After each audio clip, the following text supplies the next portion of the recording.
to give you a basic breakdown of how to use one button, how to open and how to close.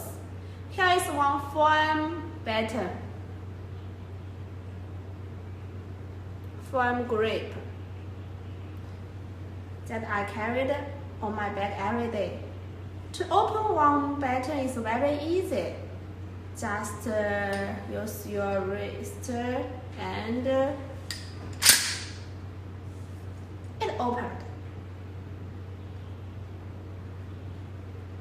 And how to close one button? The secret is in this retention gap.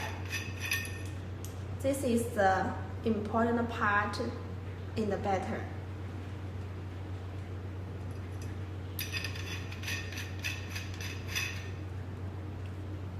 Close the button, there's two ways. One is pointed to the ground. Okay, it's finished. The second one is tap the ground.